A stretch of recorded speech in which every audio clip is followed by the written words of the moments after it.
নাতে প্রথমে ছোলা আর মটর ডালের ডাস্ট একটা বাটিতে একটা ছোট চা চামচের 1 চামচ চিনি, নুন আর জল দিয়ে ভিজিয়ে রাখতে হবে 20 থেকে 25 মিনিট।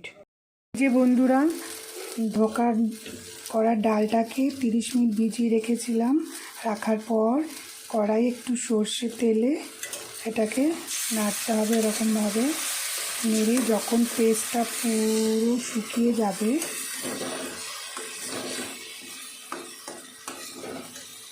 তখন একটা থালায় একটু সর্ষে তেল মেখে তার পেস্টটাকে সুন্দর করে জমিয়ে যতক্ষণ না শুকায় পেস্টটা ততক্ষণ রাখতে হবে। ডালটা একটু সর্ষে তেলে নেড়ে চেড়ে একটা থালার মধ্যে একটু সর্ষে তেল লাগিয়ে তাতে এই জমাট বাঁধা ধোকার ডালটা 20 মিনিট ধরে টানাতে দিতে হবে। তারপরে এই ডালটা টেনে গেলে আপনাদের ইচ্ছে মতো সেভ করে ভাজতে পারেন। সর্ষে তেলেও ভাজতে পারেন, সাদা তেলেও ভাজতে পারেন। আমি তো সাদা তেলে ভাজবো। ধোকার ডালনা বানাতে যে সমস্ত মশলার উপকরণগুলো লাগবে সেগুলো দেখে নিন।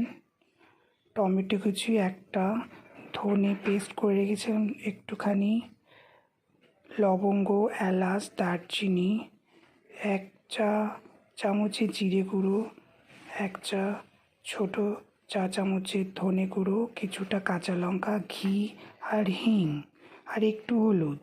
এবার একে একে এই ধোকাগুলো ভেজে নিতে হবে লাল লাল করে, 2 পিস ব্রাউন করে। এভাবে ধোকার ডালনাগুলো এরকমভাবে সেভ করে নিয়ে ভেজে নিতে হবে ব্রাউন ব্রাউন কালার করে। তারপরে তেলে একটু গোটা জিরে ফোড়ন, একটু তেজপাতা, শুকনো লঙ্কা ফোড়ন,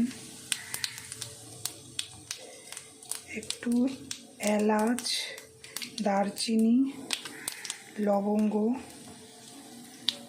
ফোড়নে দিতে হবে।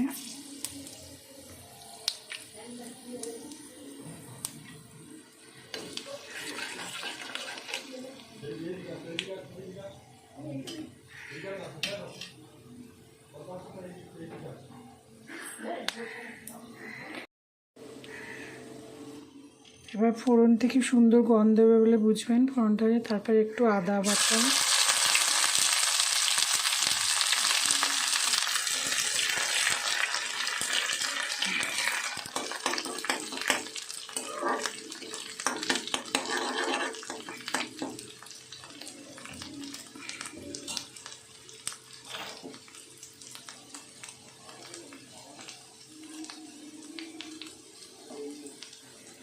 আর বলেছিলাম যে আগে থেকে ধনে, জিরে আর হলুদের ডাস্ট জলে একটু ভিজিয়ে রেখেছিলাম, সেটা দিতে হবে।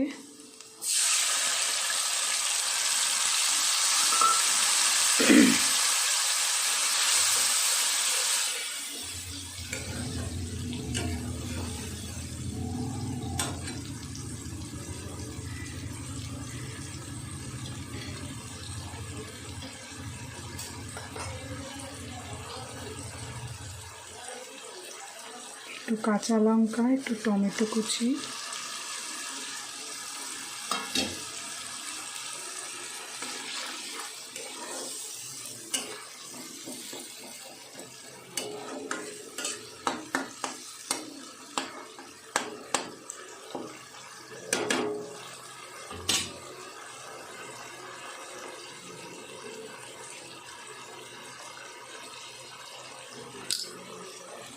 আর একটু হিং।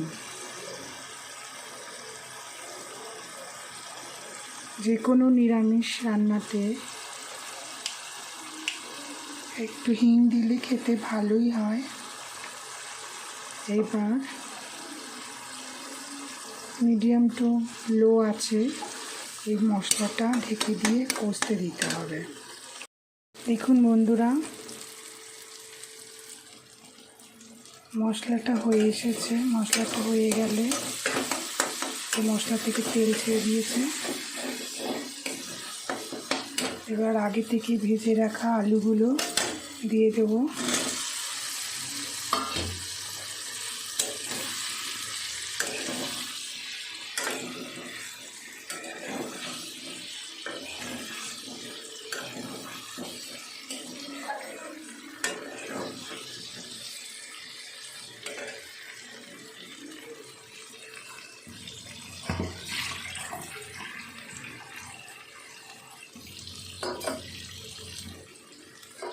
দিয়ে 3 কাপ মতো গরম জল, উষ্ণ গরম জল দিয়ে দেব।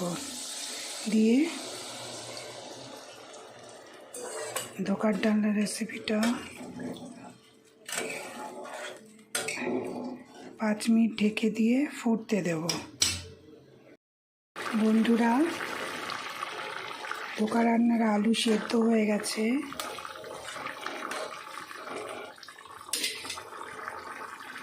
এবার একে একে ধোকাগুলো আমি দিয়ে দেবো।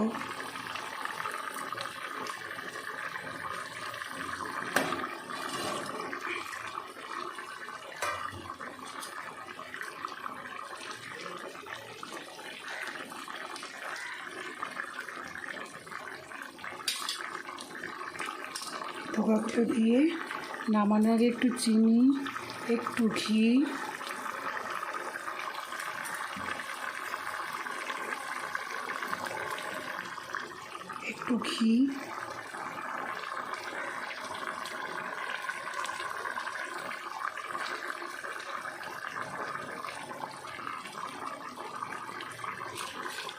আর একটু গরম মশলা দিয়ে নামিয়ে দেবো।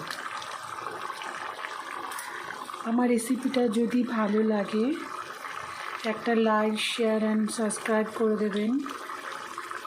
আর ভালোবেসে আমার পাশে থাকবেন বন্ধুরা।